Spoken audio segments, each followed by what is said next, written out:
ഓം നമ ശിവായ. വൈശാഖോത്സവത്തിനോടനുബന്ധിച്ച് കൊട്ടിയൂരപ്പനെ തൊഴുതു വരുവാൻ ചില ആചാരങ്ങൾ പാലിക്കേണ്ടതുണ്ട്. അതിനെപ്പറ്റി പറയാം. പുഴയ്ക്ക് ഇക്കരെ നിന്ന് തന്നെ കുളിച്ച് ഈറിനോട് കൂടി പോയി മണിത്തറ, വാളറ, പിന്നെ അമ്മാറയ്ക്കൽ തൊഴുത് വലം വെച്ച് പ്രാർത്ഥിച്ചു പോവുക.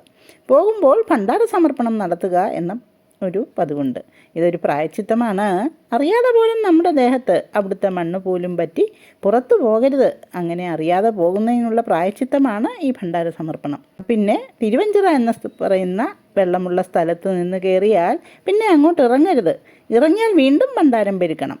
ഇങ്ങനെ കയറി പ്രസാദമെല്ലാം വാങ്ങി നമശിവായ മന്ത്രവും ജപിച്ച് നേരെ ഇക്കരെ കൊട്ടിയൂരിൽ പോയി അവിടെയുള്ള പോർക്കലി ഭഗവതിയെ പ്രാർത്ഥിച്ച് ഭണ്ഡാരം പെരുക്കി ഓടപ്പൂ മേടിച്ച് വീട്ടിൽ പോവുക. അവിടെ ചെയ്യേണ്ട വഴിപാടുകളെ പറ്റിയുമൊക്കെ കൂടുതൽ അറിയുവാനായിട്ട് വീഡിയോ ഇട്ടിട്ടുണ്ട്. ലിങ്ക് ഇവിടെ ആഡ് ചെയ്യാം.